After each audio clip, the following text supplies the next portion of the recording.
Hello dear students. पिछले class में हमने पहला चैप्टर यानी परसेंटेज एंड एवरेज खत्म किया था। आज हम न्यू चैप्टर पढ़ेंगे, चैप्टर नंबर 3 पढ़ेंगे। चैप्टर 3 पढ़ लेंगे। ये है profit and loss. Profit and loss. Profit and loss ये थोड़ा इजी है चैप्टर, क्योंकि ये हमारी डे टू डे लाइफ यानी हमारी रोज़मर्रा की ज़िंदगी में यूज़ होते हैं। तो प्रॉफिट एंड लॉस में कौन कौन से टर्म्स रहेंगे वो चीज़ पढ़ेंगे। सबसे पहले प्रॉफिट और लॉस पढ़ने के लिए हमारे पास कौन कौन सी चीज़ के बारे में पता होना चाहिए, वो चीज़ हमें पता होना चाहिए। प्रॉफिट क्या होता है? प्रॉफिट मीन्स फायदा होता है, गेन, इसको गेन भी कह सकते हैं। जब हम कोई चीज़ बेचने के लिए जाते हैं, बेच देते हैं, अगर उसमें से हमें फ़ायदा आता है तो उसको प्रॉफिट या गेन भी कहते हैं। लॉस क्या होता है? जब भी हम किसी चीज़ को बेच देते हैं, उसमें हमें घाटा आ जाता है, तो उसको क्या कहते हैं? हम लॉस कहते हैं। क्या कहते हैं? Loss.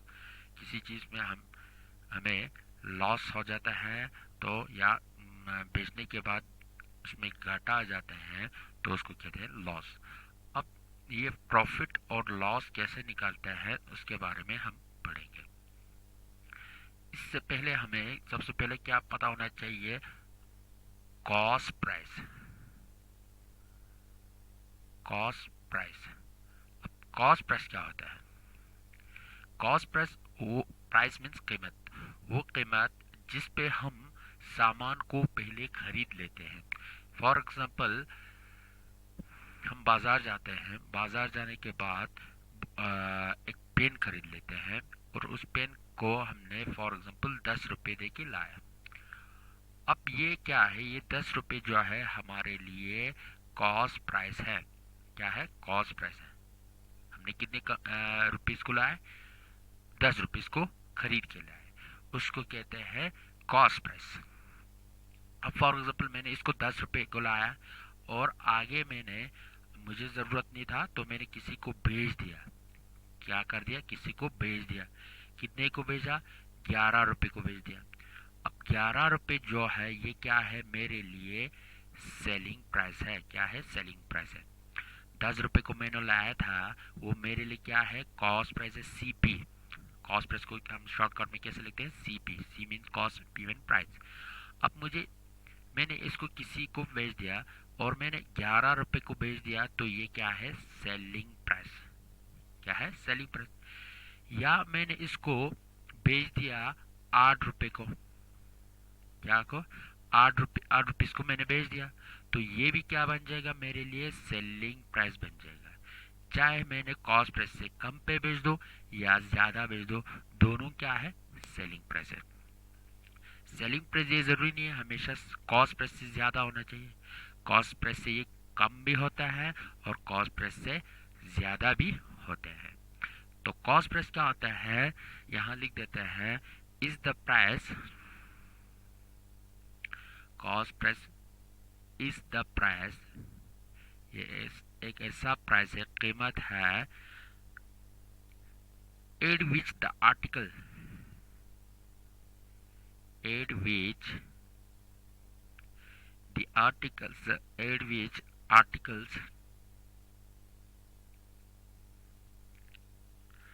articles are brought bought sorry bought bought means buy का थर्ड फॉर्म, खरीदना। क्या है? कॉस्ट प्राइस एक ऐसा कीमत है जिस पे हम आर्टिकल्स को क्या करते हैं, यानी आर्टिकल्स में यहाँ सामान, सामान कुछ आर्टिकल्स कुछ भी हो सकता है, ये पेन भी हो सकता है, फूड हमारे खाने वाली चीज़ भी हो सकता है, कुछ भी हो सकता है।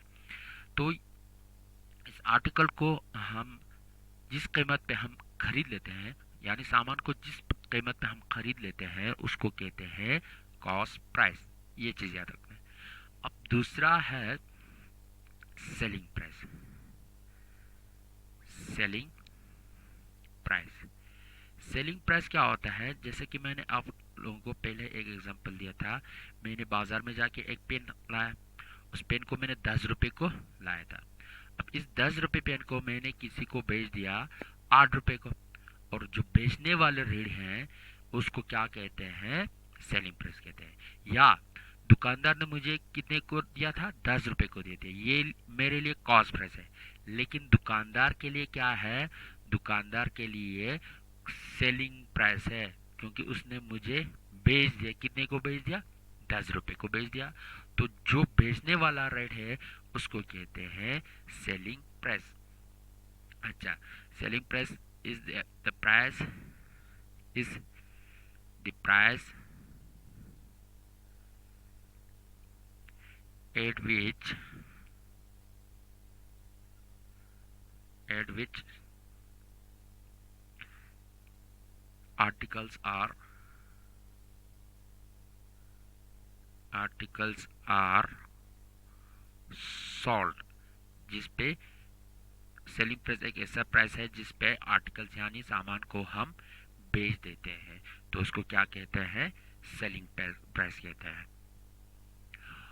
ये वो कॉस्ट प्राइस और सेलिंग प्राइस, ये दो मेन टॉपिक है, इनको आप लोग ज़रूर ठीक तरह से याद रखना है दोनों को। फिर इसके बाद और एक चीज़ आता है overhead price. Overhead price, overhead price, overhead means क्या होता है, ओवरहेड प्राइस क्या होता है।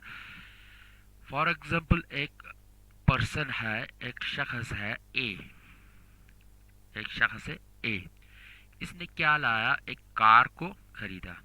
क्या खरीदा, कार, कार को खरीदा। फॉर एग्जांपल उसने 1,20,000 को खरीदा। कितने को खरीदा, 1,20,000 को, 1,20,000 को उसने क्या किया, एक कार खरीदा। अब कार को खरीदने के बाद उसने क्या किया, उस पर कुछ खर्चा किया, मतलब उसके कुछ पार्ट्स चेंज किए, उसके इंजन में कुछ पार्ट चेंज किए, उसके बैटरी चेंज किए, मतलब उसका सीट कवर्स या उस पर थोड़ा मेंटेनेंस के लिए उसने क्या किया, खर्चा किया। 1,20,000 को उसने लाया था। अब प्लस क्या किया उसने, 30,000 रुपये एक्स्ट्रा खर्चा किया उस गाड़ी पे, मतलब उसको सजाने में थोड़ा उसने क्या किया, 30 लाख रुपये खर्चा किया। तो टोटल उस पर खर्चा कितना हुआ, 1,20,000 पे 30,000 प्लस कर देंगे तो 1,50,000 बन जाएगा, 1,50,000 बन जाएगा। तो क्या हुआ, गाड़ी का कॉस्ट जो है कितना था, कॉस्ट जो है कॉस्ट प्राइस, यानी उसने कितने प्राइस पे खरीदा था, 1,20,000। अब उस पर 30,000 एक्स्ट्रा खर्चा किया, खर्चा करने के बाद टोटल उसका कॉस्ट कितना बनता है, टोटल उसका कॉस्ट बनता है 1,50,000। जितना एक्स्ट्रा उस चीज पे खर्चा किया उसको क्या कहते हैं, उसको कहते हैं, अच्छा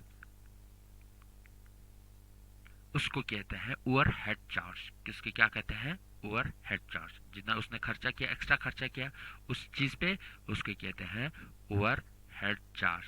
ओवरहेड चार्ज, चार्ज मीन्स खर्चा, या उस पे पैसा ज्यादा जो एक्स्ट्रा पैसा खर्चा करते हैं उसको कहते हैं ओवरहेड चार्ज।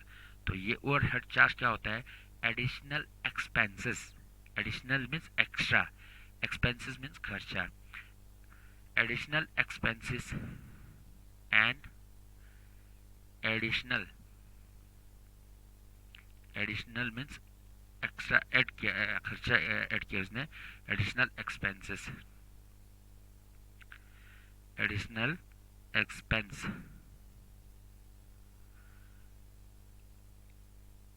या लाइक जैसे कि खर्चा क्या होता है, लाइक ट्रांसपोर्टेशन। फॉर एग्जाम्पल किसी चीज़ को, फॉर एग्जाम्पल हमारे दुकानदार क्या करते हैं, हमारे जो करगिल में जितने भी दुकानदार हैं, दुकानदार क्या करते हैं, कश्मीर या जम्मू से, कश्मीर या जम्मू से क्या लाते हैं, सामान लाते हैं। तो सामान लाने के लिए वो लोग कहाँ जाते हैं, कश्मीर जाता है या जम्मू जाता है या कोई कोई दिल्ली जाता है। तो वहाँ से सामान को फॉर एग्जांपल एक चीज़ लाया, आर्टिकल्स लाया, उसने उसको 500 दे के लाया। अब इस 500 में क्या होगा, वहाँ उनको 500 को मिला, लेकिन कश्मीर से या जम्मू से या दिल्ली से कारगिल तक लाने में उनके क्या हो जाएगा, गाड़ी का खर्चा भी, किराया भी लगेगा, उसमें क्या आएगा, किराया भी आ जाएगा। फॉर एग्जांपल जो चीज़ उनको 500 में मिले थे उस चीज़ पे 5 रुपये क्या हुआ, फायर यानी किराया लग गया। अब ये इस पे क्या हो जाएगा, ऐड हो जाएगा, 500 था उस पर 50 रुपये एक्स्ट्रा लगेगा। अब ये एक्स्ट्रा चार्ज क्या है, ओवरहेड प्राइस है। क्या है, ओवरहेड प्राइस है। अब ट्रांसपोर्टेशन चार्ज मीन्स जो वहाँ से यहाँ तक लाने के लिए गाड़ी का खर्चा लगता है, किराया लगता है, उसको कहते हैं ट्रांसपोर्टेशन चार्ज, ट्रांसपोर्टेशन चार्ज। फिर इसके बाद है लेबर चार्ज, या कभी कभी क्या होता है जब गाड़ी सामान लोड करने में या अनलोड यानी गाड़ी से उतार के दुकान तक लाने के लिए क्या करते हैं, लेबर्स मीन्स वहाँ पे मजदूर भी रखते हैं। अब वो मजदूर भी क्या करते हैं, उससे पैसा लेते हैं दुकानदार से। तो फॉर एग्जांपल 500 उसका कीमत था, 500 रुपये उसका, 50 रुपये उसका किराया लग गया। अब वहाँ पे मजदूर ने भी हर एक आर्टिकल से 10-10 रुपये लिए उतारने में और अनलोड करने में और वो सामान दुकान तक ले जाने में। तो ये क्या हुआ, 10 रुपये एक्स्ट्रा लग गया। अब 50 प्लस 10 एक्स्ट्रा 60 रुपीज़ लगे, ये क्या है, ओवरहेड चार्ज है। या बाकी ऐसे लेबर चार्ज, ऐसे बहुत सारे एक्स्ट्रा चार्ज होते हैं जो एक्चुअल प्राइस पे, एक्चुअल कॉस्ट प्राइस पे एक्स्ट्रा लग जाते हैं, उसको क्या कहते हैं, ओवर चार्ज कहते हैं। Are called overhead, overhead price, उसको क्या कहते हैं, ओवरहेड प्राइस कहते हैं या ओवरहेड चार्ज कहते हैं। ठीक है, तो ये हुआ ओवरहेड चार्ज, कॉस्ट प्राइस और सेलिंग प्राइस। कॉस्ट प्राइस क्या होता है, वो कीमत जिस पे हम आर्टिकल सामान को खरीद लेते हैं वो हो गया कॉस्ट प्राइस। दूसरा सेलिंग प्राइस क्या होता है, वो प्राइस जिस पे हम सामान को बेच देते हैं उसको कहते हैं सेलिंग प्राइस। तीसरा होता है ओवरहेड प्राइस, वो चार्ज यानी कीमत जो उस चीज़ पे एक्स्ट्रा लग जाता है, जैसे कि एक्स्ट्रा खर्चा हो जाता है एक चीज़ पे, उसको कहते हैं ओवरहेड चार्ज। जैसे कि ट्रांसपोर्टेशन चार्ज, सामान को एक जगह से दूसरी जगह ले जाने के लिए किराया लगता है, तो उस पर क्या हुआ, एक्स्ट्रा खर्चा हुआ, उसको कहते हैं ट्रांसपोर्टेशन चार्ज या लेबर चार्ज। या वहाँ पे जो मजदूर रखे जाते हैं लोड करने में, अनलोड करने के लिए सामान को वहाँ पे दुकान तक पहुँचाने में, तो ये होता है लेबर चार्ज। ये भी क्या होगा, ओवरहेड चार्ज होगा। तो इन चीज़ को जो एक्स्ट्रा खर्चे को क्या कहते हैं, ओवरहेड चार्ज कहते हैं या ओवरहेड प्राइस कहते हैं। अब इसके बाद आ जाता है सेलिंग प्रॉफिट। प्रॉफिट, अब प्रॉफिट क्या होता है, प्रॉफिट तो आप लोगों को पता होगा। प्रॉफिट जो है, जब भी मैं कोई चीज़ सीपी यानी कॉस्ट प्राइस है, फॉर एग्जांपल मैंने एक सामान लाया 10 रुपये को और इसको मैंने सेलिंग प्राइस यानी बेच दिया 15 रुपये को। अब मैंने लाया तब 10 रुपये को और 15 रुपये को बेच दिया, यहाँ मुझे क्या हुआ, 5 रुपये का फ़ायदा हुआ, 5 रुपये मुझे क्या है, एक्स्ट्रा आया, 5 रुपये मुझे क्या आया, एक्स्ट्रा आया। तो ये 5 जो प्लस 5 यानी 5 रुपये जो एक्स्ट्रा आया है, ये मेरे लिए क्या है, प्रॉफिट है। तो प्रॉफिट मैंने 5 रुपये कैसे निकला, कि यहाँ मुझे कैसे पता चला कि यहाँ पे 5 रुपये एक्स्ट्रा आया, तो मैंने क्या किया, सेलिंग प्राइस में से कॉस्ट प्राइस को माइनस कर दिया। सेलिंग प्राइस क्या था, 15 था, उसमें से 10 को माइनस कर दिया, तो सेलिंग प्राइस जो है 15 था, उसमें से सीपी कॉस्ट प्राइस को माइनस कर दिया, तो 15 में से 10 क्या आया, 5 आ गया। अब ये 5 क्या है, मुझे मेरे लिए प्रॉफिट है, प्रॉफिट है। तो प्रॉफिट कब आता है, जो कॉस्ट प्राइस यानी जिस कीमत पे हमने खरीदा था उससे ज़्यादा कीमत पे, यानी सेलिंग प्राइस जो है उससे कॉस्ट प्राइस से जब हमेशा ज़्यादा होगा तब उस वक्त क्या होगा, प्रॉफिट होगा। यानी सीपी जो है, कॉस्ट प्राइस जो है सेलिंग प्राइस से कम होगा, यानी सेलिंग प्राइस जो है कॉस्ट प्राइस से ज़्यादा होगा, तब उस वक़्त क्या होगा, प्रॉफिट होगा। ज़्यादा कीमत पे बेच देते हैं कॉस्ट प्राइस से, तो वो हो जाता है प्रॉफिट। तो प्रॉफिट किसके बराबर होता है, profit is equal to selling price, SP लिख दूंगा मैं, selling SP mean selling price minus cost price CP लिख दूंगा। यहाँ क्या है, एसपी का मतलब क्या है, SP means selling price, selling जिस चीज़ पे हम बेच देते हैं, सेलिंग प्राइस। और सीपी का मतलब क्या है, कॉस्ट प्राइस, क्या है, कॉस्ट प्राइस। अब ये हुआ selling price minus cost price कर देंगे तो हमें क्या आ जाएगा, selling price minus cost price कर देंगे तो प्रॉफिट आ जाएंगे। अब प्रॉफिट को हम किस से डिनोट करते हैं, पी से, P means profit, P means profit. तो प्रॉफिट की जगह मैं क्या लिख दूंगा, पी लिख दूंगा, हमेशा ये चीज याद रखना, P is equal to S P minus C P, S P minus C P. अब ये हो गया प्रॉफिट। जब हमें कॉस्ट, इस चीज को याद रखो, इसके बाद है लॉस। लॉस किसके बराबर होता है, लॉस जो है जब भी कोई चीज हम, यह मैंने लाया किसी चीज को, यानी सीपी को, कॉस्ट प्राइस, एक सामान लाया बाजार जाके, उसको मैंने 12 रुपए को लाया, कितने को लाया, 12 रुपए। फिर मैंने इसको बेच दिया, क्योंकि ये सेकंड हैंड हो गया है। फॉर एग्जाम्पल मैंने एक मोबाइल लाया, या मोबाइल लिख दो, मोबाइल लाया 4000 रुपीज को। अब मैंने कुछ महीने यूज किया, जब ये यूज करता है तो ये क्या हो जाता है, सेकंड हैंड हो जाता है, तो इसका कीमत क्या हो जाता है, ऑटोमेटिकली डाउन हो जाता है। तो मैंने इसको 3000 में क्या कर दिया, बेच दिया। अब मैंने जिस कीमत पे लाए थे उस कीमत से कम कीमत पे मैंने क्या कर दिया, बेच दिया। अब मुझे क्या आया, यहाँ घाटा आया, जितने को लाया था उससे कम कीमत पे मैंने बेच दिया। अब इस घाटे को क्या कहते हैं, लॉस कहते हैं। तो लॉस में हमेशा क्या होगा, कॉस्ट प्राइस ज्यादा होगा, कॉस्ट प्राइस ज्यादा होगा, और सेलिंग प्राइस जो है कम होगा। किससे कम होगा, कॉस्ट प्राइस से कम होगा। अब ये लॉस निकालने के लिए क्या है, कितने का लॉस हुआ ये कैसे निकालता है, कितने का लॉस हुआ, मुझे 4000 का भेजा था, माइनस 3000, सॉरी 4000 को मैंने खरीदा था, 4000 को खरीदा था, 3000 को मैंने बेच दिया। तो 4000 में से 3000 माइनस कर देंगे तो क्या आ जाएगा, 1000। यहाँ पे मुझे 1000 का घाटा हुआ। तो लॉस किसके बराबर है, लॉस जो है कॉस्ट प्राइस में से सेलिंग प्राइस को माइनस कर देंगे तो हमें लॉस निकलता है। तो लॉस जो है किसके बराबर है, C P minus S P के बराबर होगा, C P minus S P.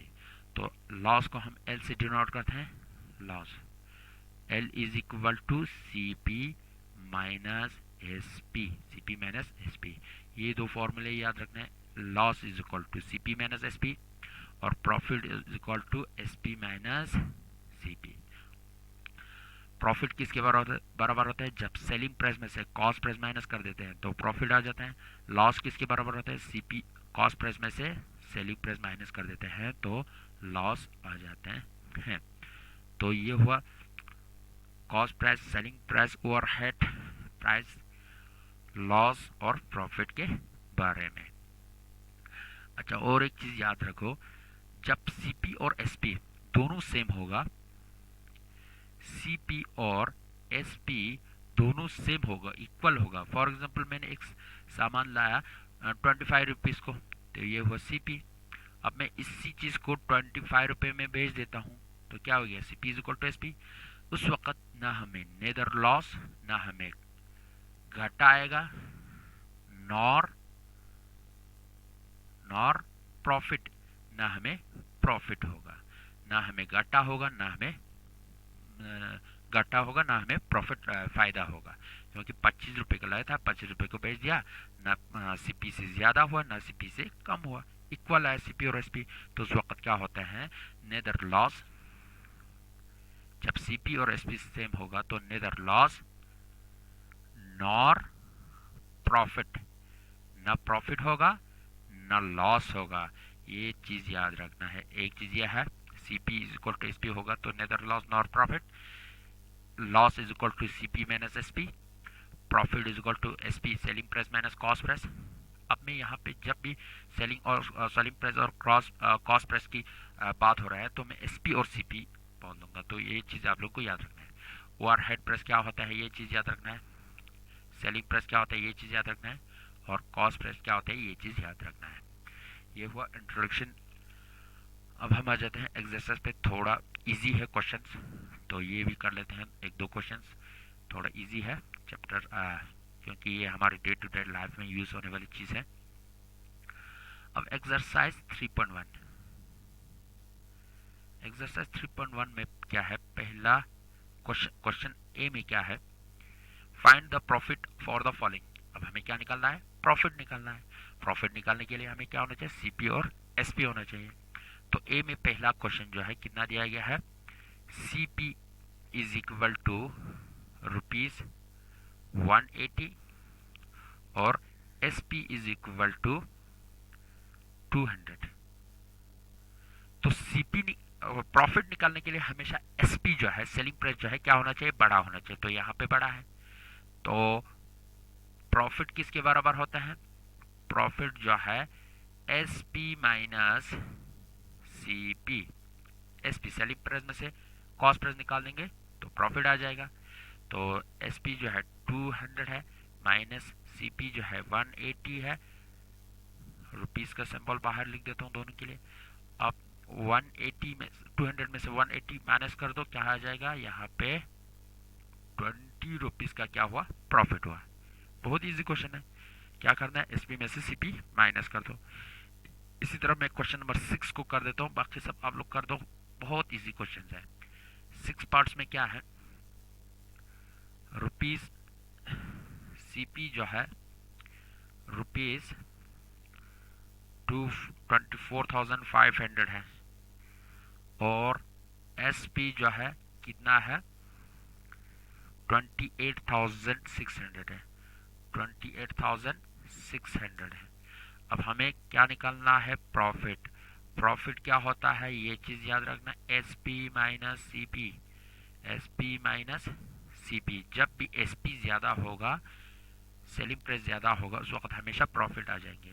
तो रुपीज 28,600 माइनस 24,500, तो इसमें से इन दोनों को माइनस कर दो, 0 में से 0 0, 0 में से 0 0, 6 में से 5 1, 8 में से 4 4, 2 में से 2 0, यानी 4,100 रुपीज क्या आ गया, प्रॉफिट आ गया। तो 4,100 क्या है, प्रॉफिट है। ये हो क्वेश्चन नंबर फर्स्ट। अब क्वेश्चन बी में क्या है, लॉस निकालना है, बहुत इजी है। बी में क्या है, पहला क्वेश्चन है सीपी जो है 300 है, रुपीज 300, और एसपी जो है इससे कम होना चाहिए लॉस निकालने के लिए, एसपी जो है 250 है। जब भी सीपी बड़ा होगा तब उस वक्त लॉस में आ जाएगा, तो लॉस इज इक्वल टू क्या हो जाते हैं, सीपी बड़ा है इस वक्त सीपी माइनस एसपी होगा। लॉस किसके बराबर है, जो मैंने आप लोगों को पहले फॉर्मूला लिखा था, सीपी माइनस एसपी। तो loss is equal to CP किसके बराबर है, 300 के बराबर है, माइनस एसपी कितना है 250 के बराबर है। इसमें से इसको माइनस कर दो, 300 में से 250 को माइनस कर दो, तो रुपीज 50 आ जाएगा। तो लॉस कितना हुआ, 50 रुपीज आ गया। ठीक है, फिर इसके बाद है, मैं और एक कर देता हूं 4 को। अब लोगों को इसमें क्या करना है, माइनस करना है और कुछ नहीं करना है। फोर्थ में क्या है, सीपी जो है, सीपी जो है फोर्थ में क्या, सीपी जो है कितना है 30,260, 30,260, और एसपी जो है कितना है, एसपी जो है 23,040 है, 23,040। अब लॉस किसके बराबर आ जाएगा, loss is equal to CP minus SP है, सीपी माइनस एसपी। सीपी जो है 30,260 उसमें से 23,040 को माइनस कर देना है, इज इक्वल टू ये यहाँ पे दोनों के लिए रुपीज़ रुपीज़। तो ज़ीरो में से ज़ीरो ज़ीरो आ जाएगा, 6 में से 4 2 आ जाएगा, 2 में से 0 2 आ जाएगा। अब यहाँ यहाँ 0 यहाँ 3 है तो 0 में से 3 निकाल नहीं सकते, यहाँ से यहाँ कैरी ले जाओ, 10 में से 3 7, तो ये क्या आ जाएगा 7,220 रुपीज़ का लॉस हो गया। तो ये है क्वेश्चन नंबर बी का 4 पार्ट। बाकी पार्ट भी आप लोगों को इसी तरह करना है क्योंकि ये बहुत इजी है, माइनस और प्लस कर देना और कुछ नहीं करना है। तो ये चैप्टर भी बहुत इजी लगता है मुझे क्योंकि ये हमारी डे टू डे लाइफ में यूज़ होने वाली चीज़ है और इसमें पैसे की बात हो रहा है, तो पैसे के बारे में तो आप लोग को ज़्यादा जानकारी है क्योंकि आप लोग रोज़ दुकान पे जाके कुछ ना कुछ खरीद लेते हैं। तो ये हुआ हमारा एक्सरसाइज 3.1 का क्वेश्चन ए और क्वेश्चन बी। तो आज हम इतना ही करते हैं। Thank you very much.